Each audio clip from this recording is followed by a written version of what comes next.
চার ছক্কায় ভাসছে এবারের বিপিএল। ব্যাটারদের রান উৎসবে তৈরি হচ্ছে নতুন নতুন রেকর্ড। দলীয় সর্বোচ্চ রান, দ্রুততম সেঞ্চুরি, জুটিতে সর্বোচ্চ রান এবারের আসরকে দিয়েছে বৈচিত্র্য। যদিও সবেমাত্র বিপিএল পাড়ি জমিয়েছে অর্ধেক পথ। আগামী ম্যাচগুলোতে এই রেকর্ডের উৎসব কোন মাত্রা নেয় সেটাই এখন দেখার বিষয়। এক নজরে চোখ বুলিয়ে নেওয়া যাক চলতি বিপিএল এর রেকর্ডের দিকে। এক ম্যাচে ৩১ ছক্কা। এবারের বিপিএলের শুরুটাই হয়েছিল এমন ছক্কার রেকর্ড দিয়ে। ঢাকায় ৩০ ডিসেম্বর একাদশ আসরের উদ্বোধনী ম্যাচে দুর্বার রাজশাহী এবং ফরচুন বরিশালের ব্যাটাররা মিলে হাঁকিয়েছিলেন ২৯ ছক্কা, যা এবারের বিপিএলের ইতিহাসে এক ম্যাচে দুই দলের ইনিংসে সবচেয়ে বেশি ছক্কার মার। কিন্তু সেই রেকর্ড স্থায়ী হয়নি এক সপ্তাহ। সিলেটে গত ৬ জানুয়ারি ৩১ ছক্কা হাঁকিয়ে নতুন রেকর্ড গড়ে সিলেট স্ট্রাইকার্স এবং রংপুর রাইডার্স ম্যাচ।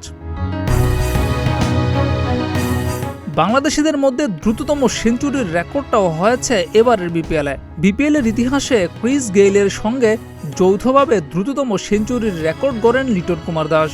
বাংলাদেশিদের মধ্যে এককভাবে দ্রুততম। গত ১২ জানুয়ারি দুর্বার রাজশাহীর বিপক্ষে ৪৪ বলে করা শতকটি লিটনের টি-২০ ক্যারিয়ারের প্রথম। ২২৭.২৭ স্ট্রাইক রেটে ৫৫ বলে ১০টি ৪ এবং ৯টি ছক্কায় ১২৫ রানে অপরাজিত ছিলেন লিটন কুমার দাস। বাংলাদেশের অভিসংবাদিত সেরা ওপেনার তামিম ইকবাল। বিপিএলও সফল তিনি। ঘরোয়া ক্রিকেটের সবচেয়ে বড় টুর্নামেন্টটিতে বাংলাদেশিদের মধ্যে এতদিন সবচেয়ে বেশি ২টি সেঞ্চুরি ছিল তামিমের। কিন্তু গত ১২ জানুয়ারি দুর্বার রাজশাহীর লিটনের সঙ্গে ঢাকার জার্সিতে সেঞ্চুরি করেছিলেন আরেক ওপেনার তামিম। ১৬৮.৭৫ স্ট্রাইক রেটে ৬৪ বলে ৬টি ৪ এবং ৮ ছক্কায় ১০৮ রান করেছিলেন তানজিদ হাসান তামিম। বিপিএলে এটি তার দ্বিতীয় শতক। বড় তামিমের পর একমাত্র বাংলাদেশি হিসাবে এই টুর্নামেন্টে ২টি শতক আছে ছোট তামিমেরই। বিপিএলের ইতিহাসে দলীয় সর্বোচ্চ সংগ্রহই ছিল ২৩৯। রংপুর রাইডার্স এবং কুমিল্লা ভিক্টোরিয়ান্সের সেই রেকর্ড ভেঙে গত ১২ জানুয়ারি দুর্বার রাজশাহীর বিপক্ষে ম্যাচে ২৫৪ রান তুলেছিল ঢাকা ক্যাপিটালস। বিপিএলে প্রথমবারের মতো ২৫০ রান পার করা দলীয় সংগ্রহ এটি। দুর্বার রাজশাহীর বিপক্ষে লিটন তামিমের জুটিতে আসে ২৪১ রান। যে কোনো উইকেটে বিপিএলের সর্বোচ্চ জুটি এটি। আর প্রথম উইকেটে ফ্র্যাঞ্চাইজি ক্রিকেটে গোটা পৃথিবীতেই এটি সর্বোচ্চ জুটি। এই জুটি ভেঙেছে আইপিএলে রয়্যাল চ্যালেঞ্জার্স বেঙ্গালুরুর হয়ে প্রথম উইকেটে বিরাট কোহলি এবং এবি ডি ভিলিয়ার্সের করা ২২৯ রানের রেকর্ড।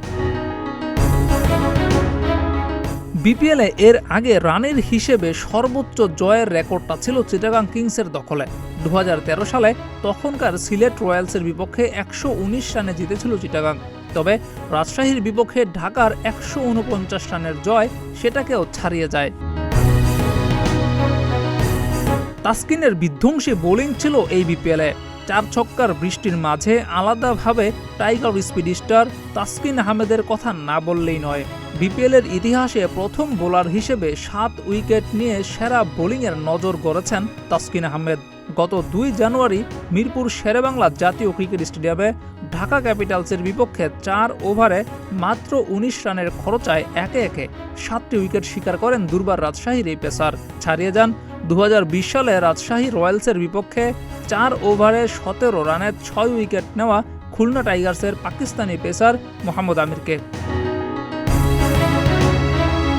রান হয় না বিপিএলে, সেই পুরনো অভিযোগ থেকে এবার রেহাই পেয়েছে বিপিএল।